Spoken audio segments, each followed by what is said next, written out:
¿Cuál es el sentido de nuestra vida?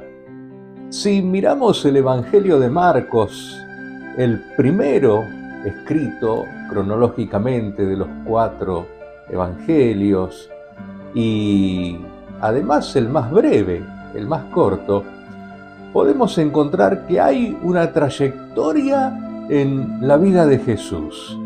El primer versículo del Evangelio nos dice cuál es la propuesta de Marcos, que es demostrarnos que Jesús es el Cristo, el Mesías, y que es el Hijo de Dios.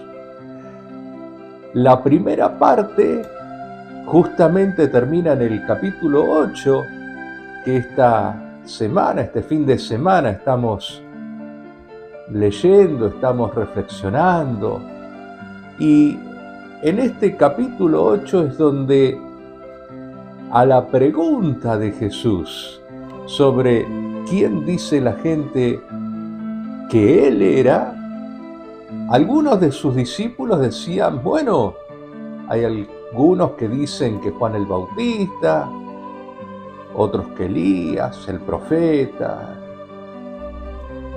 Pero Pedro toma la voz cuando Jesús pregunta, bueno, ¿y ustedes quién dicen que soy yo? Y Pedro toma la voz y dice, vos sos el Mesías, vos sos el Cristo.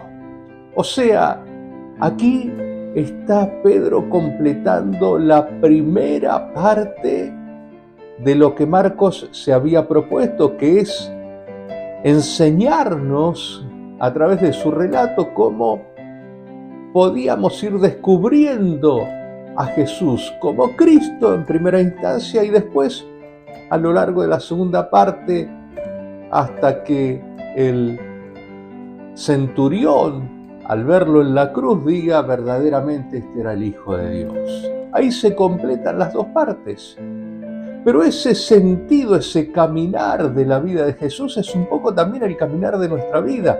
Y en esta mitad, nosotros nos podemos preguntar en este momento de la vida, no importa en qué momento de la vida estamos, no importa nuestra edad, no importa nuestra situación.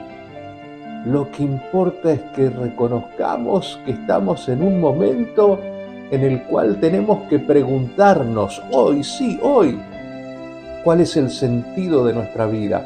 Si estamos caminando con Jesús, con ese Jesús que empezó a hablarles claramente a sus apóstoles, a sus discípulos, diciéndoles, bueno, que Él efectivamente era el Mesías, pero que tenía que sufrir, que ser entregado, que iba a ser crucificado, que tenía que morir y resucitar. Ese es el recorrido completo.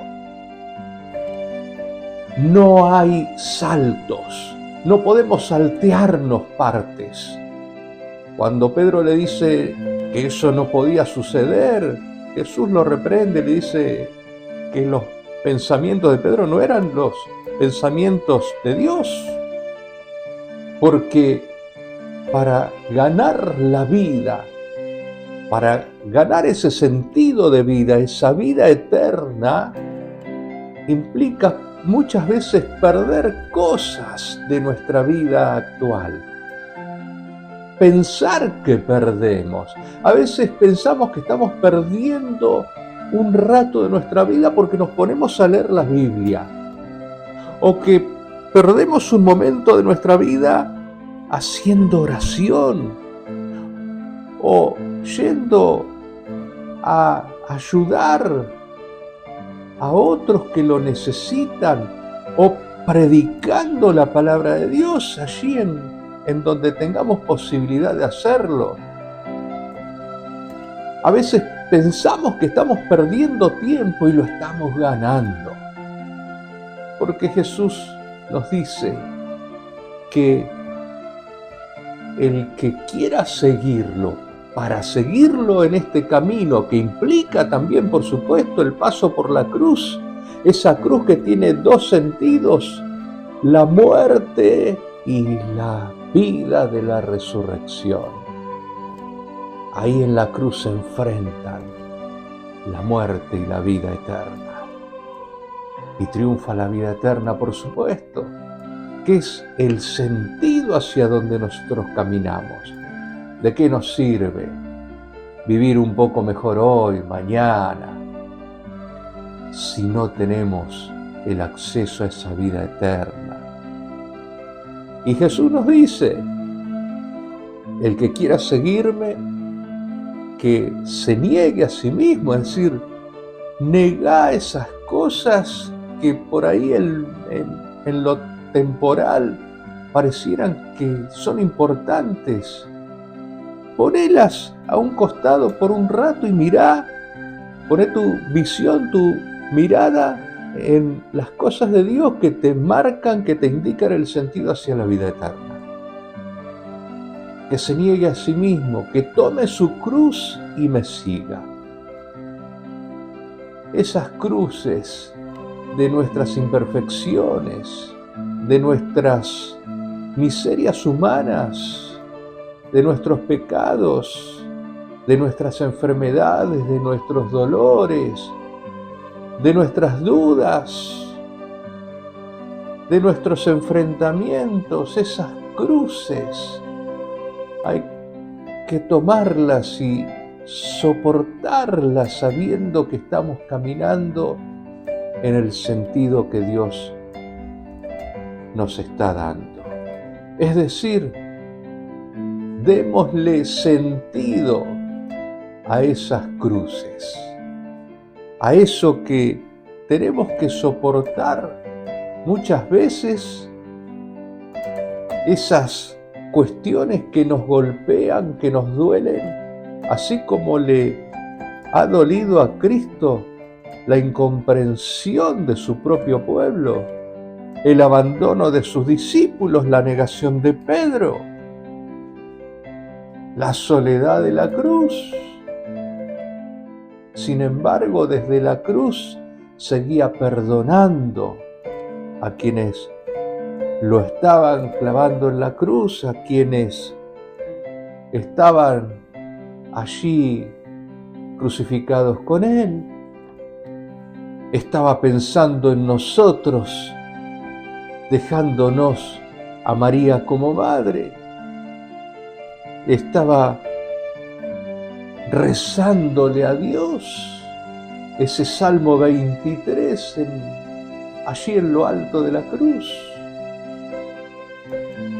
Esa cruz que nos enseña cómo tenemos que llevar adelante nuestras cruces, con el perdón, con la mirada puesta en lo que vamos dejando tras nuestro, con esa comunión continua con Dios y sabiendo siempre que tras ese camino el sentido de la vida no termina ahí, porque la muerte no tiene la última palabra, el dolor, la enfermedad, la tristeza, el desamparo no tienen la última palabra, porque el sentido de la vida es unirnos con Dios en la vida eterna. Y hacia ahí caminamos. Y por eso toda esta preparación que hacemos continuamente, y por eso estos momentos que dediquemos cada día a lo largo de la semana en reflexionar sobre la palabra de Dios, tener momentos de encuentro con Él, de oración, hacen eso, darle sentido a nuestra vida, ayudarnos a saber que caminamos hacia esa patria celestial, ya sin el dolor, sin la enfermedad, sin el pecado, sin los desencuentros, porque la santidad y la gloria de Dios nos esperará ahí. Y ese es el camino y ese es el sentido. Pero para eso, bueno, tenemos que seguir las enseñanzas de Jesús, caminar con Él y saber que tenemos cruces, sí, las tenemos, pero llevándolas junto con Jesús, llegamos con Él a la cruz de las cruces y con Él se nos abre la puerta a la resurrección, en esa misma cruz. Así que entonces, que Dios nos ayude a lo largo de esta semana a hacer esta reflexión en el momento de la vida en que nos encontremos y poder sentirnos más cercanos a Dios, más cercanos a través de la cruz de Cristo y de nuestras cruces. Saber que se encuentran nuestras cruces con la cruz de Cristo y que caminamos hacia esa vida eterna, que es lo que da sentido a nuestra vida. Y que Dios nos bendiga a lo largo de esta semana.